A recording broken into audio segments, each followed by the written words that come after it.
Hello മക്കളെ, welcome back to Learnino. അപ്പൊ നിങ്ങൾ എല്ലാവരും കീം എക്സാമിന് റെഡി ആയിട്ട് ഇരിക്കുകയാണെന്ന് എനിക്കറിയാം. കീം എക്സാമിന്റെ ഇൻസ്ട്രക്ഷൻസ് പറഞ്ഞുകൊണ്ടുള്ള ഒരു വീഡിയോ, അതേപോലെ തന്നെ എക്സാം എങ്ങനെയായിരിക്കും, CBT എക്സാം എങ്ങനെയായിരിക്കും എന്നുള്ളതും നമ്മളൊരു വീഡിയോ ചെയ്തിട്ടുണ്ട്. അത് കാണാത്തവർ കാണുക. ഇന്ന് അതിനേക്കാൾ ഇമ്പോർട്ടന്റ് ആയിട്ടുള്ള ഒരു കാര്യമാണ് പറയാൻ പോകുന്നത്. എക്സാം എഴുതുന്ന സമയത്ത് ശ്രദ്ധിക്കേണ്ട കാര്യങ്ങൾ. വീഡിയോ മുഴുവനായിട്ട് കാണുക. ഏറ്റവും ഇമ്പോർട്ടന്റ് ആയിട്ടുള്ള കാര്യം എന്താണെന്ന് വെച്ച് കഴിഞ്ഞാൽ, നമ്മൾ ഒരു ക്വസ്റ്റ്യൻ വായിക്കുന്ന സമയത്ത് ആ ക്വസ്റ്റ്യൻ കംപ്ലീറ്റ് ആയിട്ട് വായിക്കാം. ഓക്കെ, പകുതി വരെ വായിച്ചു, എനിക്ക് ആൻസർ കിട്ടി എന്ന് പറഞ്ഞാൽ ആൻസർ എഴുതാൻ പോകരുത്. ക്വസ്റ്റ്യൻ മുഴുവനായിട്ട് വായിക്കുക എന്നുള്ളതാണ് ഏറ്റവും ഇമ്പോർട്ടന്റ് ആയിട്ടുള്ള കാര്യം. ഇനി ക്വസ്റ്റ്യൻ നമ്മൾ പ്രോബ്ലം ടൈപ്പ് ക്വസ്റ്റ്യൻ ആണെന്നുണ്ടെങ്കിൽ അതിൽ കൊടുത്തിട്ടുള്ള യൂണിറ്റ്സ് ശ്രദ്ധിക്കുക. ഇത് തെറ്റിച്ചുകൊണ്ട് ഒരുപാട് മാർക്ക് കളയുന്ന കുട്ടികളുണ്ട്. യൂണിറ്റ് ശ്രദ്ധിക്കുക. ഇനി അടുത്തത്, നമ്മൾ ഓപ്ഷൻസ് വരുന്ന സമയത്ത് ഇപ്പൊ നമ്മൾ ഒരു ചോദ്യം വായിച്ചു, നമുക്ക് ഏകദേശം ആൻസർ അറിയാം, അത് ഓപ്ഷൻ എ ആണെന്ന് കണ്ട് ഉടനെ അങ്ങ് കയറി മാർക്ക് ചെയ്യരുത്. എല്ലാ ഓപ്ഷനും വായിച്ചതിന് ശേഷം മാത്രമേ നിങ്ങൾ ആൻസർ ചെയ്യാൻ പാടുള്ളൂ.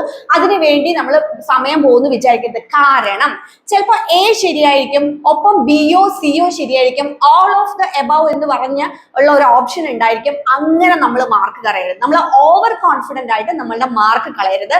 അതുകൊണ്ട് ചോദ്യം മുഴുവനായിട്ട് വായിക്കുക, കൃത്യമായിട്ട് വായിക്കുക, ഓപ്ഷൻസ് മുഴുവനായി വായിച്ചതിന് ശേഷം മാത്രം ആൻസർ ചെയ്യാം. ഓക്കെ, അപ്പൊ ആ ഒരു കാര്യം ശ്രദ്ധിക്കുക. പിന്നെ ഞാൻ പറഞ്ഞ പോലെ പ്രോബ്ലംസ് ആണെന്നുണ്ടെങ്കിൽ യൂണിറ്റ് കൃത്യമായി ശ്രദ്ധിച്ചിട്ട് മാത്രം. കാരണം നമ്മൾ യൂണിറ്റ് മാറിപ്പോയാൽ എന്ത് ആൻസർ വരാമോ അതൊരു പക്ഷെ ഓപ്ഷനിൽ ഉണ്ടാവും. അങ്ങനെ നമ്മുടെ മാർക്ക് പോകും. ഇനി നമുക്കറിയാം, റഫ് വർക്കിന് നമുക്ക് പേപ്പർ തരും. അപ്പൊ നമ്മൾ അതിൽ റഫ് വർക്ക് ചെയ്ത് നമ്മൾ ആൻസർ കണ്ടുപിടിച്ചു. പക്ഷെ അത് പോയി നമ്മൾ ഓപ്ഷനിൽ പോയി ക്ലിക്ക് ചെയ്യുന്ന സമയത്ത് മാറിപ്പോകുന്ന പല കേസുകളുണ്ട്. അപ്പൊ ആ ഒരു കാര്യം നമ്മൾ നല്ല പ്രസൻസ് ഓഫ് മൈൻഡിലായിരിക്കണം, തെറ്റിക്കാതിരിക്കുക. ഇനി അടുത്തൊരു കാര്യം എന്താന്ന് വെച്ച് കഴിഞ്ഞാൽ, ചിലപ്പോ നമ്മൾ പ്രതീക്ഷിക്കുന്നതിലപ്പുറം നമുക്ക് വരുന്ന ക്വസ്റ്റ്യൻസ് ടഫായിരിക്കും. ഓക്കെ, നമ്മൾ വിചാരിച്ചതിനേക്കാൾ ടഫായിരിക്കും. അപ്പൊ അങ്ങനെ വരുമ്പോൾ ഒരു ചോദ്യത്തിന് മുന്നിൽ തന്നെ നമ്മൾ ഒരുപാട് സമയം വേസ്റ്റ് ചെയ്യാതിരിക്കാം. നമുക്കറിയാലോ എത്ര സമയം നമ്മുടെ കയ്യിലുണ്ട്, എത്ര ചോദ്യമുണ്ട്. അപ്പൊ ഒരു ക്വസ്റ്റ്യൻ നമ്മൾ വായിച്ചു, നമുക്കത് അറിയാം, അത് ചെയ്യണമെന്നുണ്ട്. പക്ഷെ ഒരുപാട് സമയം അതിന്റെ മുന്നിലിരുന്ന് മറ്റുള്ള ചോദ്യങ്ങൾ വായിക്കാനുള്ള സമയം നമ്മൾ നഷ്ടപ്പെടുത്തരുത്.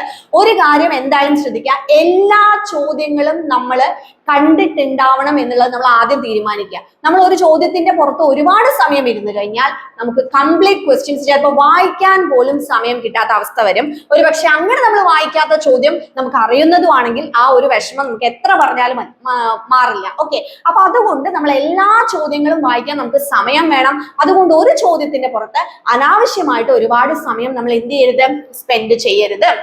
ഓക്കെ, അപ്പൊ ആ ഒരു കാര്യം ശ്രദ്ധിക്കുക.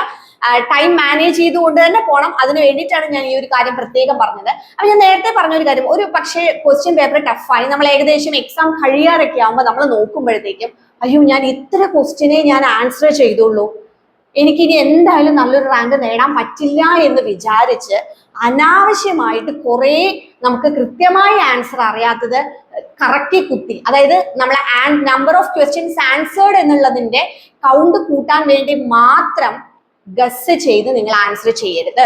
കാരണം നമുക്ക് എക്സാം ടഫ് ആവുന്നത് പോലെ തന്നെ എല്ലാവർക്കും ഒരു പക്ഷേ എക്സാം ടഫ് ആവും. അങ്ങനെ ടഫ് ആയി കഴിഞ്ഞാൽ കട്ട് ഓഫ് കുറയും. അതാണ് നമ്മൾ മനസ്സിലാക്കേണ്ടത്. അല്ലാതെ അയ്യോ ഇത്രയും ചോദ്യത്തിൽ എനിക്ക് ആകെ ഇത്ര ആൻസർ ചെയ്യാൻ പറ്റുള്ളൂ, എന്നാൽ ശരി കുറെ എണ്ണം ഞാൻ ഗസ് ചെയ്ത് എഴുതാം എന്നൊരിക്കലും ചിന്തിക്കരുത്. നമുക്ക് അറിയാവുന്നത് മാത്രം ആൻസർ ചെയ്യാം. ഇനി അടുത്ത ഒരു കാര്യം, ഈ കറക്കി കുത്തി ഭാഗ്യം പരീക്ഷിക്കുന്ന ഒരുപാട് പേരുണ്ട്. അവരോട് എനിക്ക് ഒരു കാര്യം പറയാനുള്ളൂ, നിങ്ങൾ ഇങ്ങനെ ചെയ്തു കഴിഞ്ഞാൽ നമുക്ക് കറക്റ്റ് ആയിട്ട് കിട്ടിയ മാർക്കും കൂടി നമ്മൾ കളയാണ് ചെയ്യുന്നത്. നിങ്ങൾക്ക് അങ്ങനെ ഗസ് ചെയ്യാം. എപ്പോഴാണെന്നറിയോ, ഒരു ക്വസ്റ്റ്യൻ നമ്മൾ വായിച്ചു, അല്ലെങ്കിൽ ഒരു 2 ഓപ്ഷൻ നമുക്ക് ഒരു ചെറിയൊരു ഡൗട്ട് ഉണ്ട്. അങ്ങനെയുള്ള കേസിൽ മാത്രമേ നമ്മൾ അതിന് റിസ്ക് എടുക്കാനായിട്ട് പാടുള്ളൂ. അങ്ങനെ ഒരു 50-50 ചാൻസ് ഉള്ള ഒരു കേസിൽ മാത്രം നമ്മൾ ഗസ് ചെയ്യാൻ പോവുക. അല്ലാതെ നമുക്ക് അറിയാലോ നെഗറ്റീവ് മാർക്ക് ഉണ്ട് എന്നുള്ളത് അറിയാം, നമുക്ക് കിട്ടിയ മാർക്കും കൂടെ നമ്മൾ ഒരിക്കലും കളയരുത്. അപ്പൊ അത് പ്രത്യേകമായിട്ട് ശ്രദ്ധിക്കുക. അങ്ങനെ കറക്റ്റ് കുത്തി നമ്മൾ ഭാഗ്യം പരീക്ഷിച്ച് മാർക്ക് കിട്ടാമെന്ന് ഒരിക്കലും വിചാരിക്കരുത്. അപ്പൊ ഈ കാര്യങ്ങളൊക്കെ ശ്രദ്ധിക്കുക. പിന്നെ അതേപോലെ തന്നെ നമുക്ക് ഒബ്വിയസ്ലി നമ്മൾ ഒരു എക്സാം ആണ്, കമ്പ്യൂട്ടർ ബേസ്ഡ് ടെസ്റ്റ് ആണ്, നമുക്ക് ഒരുപക്ഷെ ടെൻഷനും കാര്യങ്ങളൊക്കെ ഉണ്ടാവാം. അപ്പൊ അങ്ങനെ ഭയങ്കര ടെൻഷനാണ്, അയ്യോ ഞാൻ ഒരുപാട് നന്നായി പഠിച്ചതായിരുന്നു, ഒരു വർഷം ഇരുന്ന് പഠിച്ചതായിരുന്നു, എന്നിട്ടും എനിക്ക് നന്നായിട്ട് എഴുതാൻ പറ്റിയില്ല, ഇങ്ങനെയുള്ള തോട്ട്സ് ഒന്നും നമ്മുടെ ഉള്ളിലേക്ക് ആ ഒരു സമയത്ത് കയറി പോവാൻ അനുവദിക്കരുത്. അങ്ങനെ നമ്മൾ ടെൻഷൻ ആയി കഴിഞ്ഞാൽ നമുക്കറിയാം അറിയാവുന്ന കാര്യം പോലും നമുക്ക് എഴുതാൻ പറ്റാതെയാവും. അപ്പൊ നമ്മൾ ഒന്ന് കണ്ണടച്ചിരിക്കുക, എന്നിട്ട് ഒന്ന് കൂൾ ആവുക, അടുത്ത ക്വസ്റ്റ്യൻ അറ്റംപ്റ്റ് ചെയ്യുക. ഓക്കെ, എന്താണെങ്കിലും നമ്മൾ എത്രയൊക്കെ പഠിച്ചാലും ആ ഒരു സമയത്തിനുള്ളിൽ നമ്മൾ എങ്ങനെ പെർഫോം ചെയ്യുന്നു അതിന്റെ ഒരു റിസൾട്ട് ആയിരിക്കും നമുക്ക് കിട്ടുക. അപ്പോൾ ഈ പറഞ്ഞ കാര്യങ്ങളൊക്കെ എക്സാം ഹാളിൽ നമ്മൾ ശ്രദ്ധിച്ചെങ്കിൽ മാത്രമേ നമുക്ക് നല്ലൊരു മാർക്ക് സ്കോർ ചെയ്യാൻ പറ്റുള്ളൂ. അപ്പൊ എല്ലാ മക്കൾക്കും ഓൾ ദ ബെസ്റ്റ്. നന്നായിട്ട് തന്നെ എല്ലാവർക്കും എക്സാം എഴുതാൻ കഴിയട്ടെ. Thank you.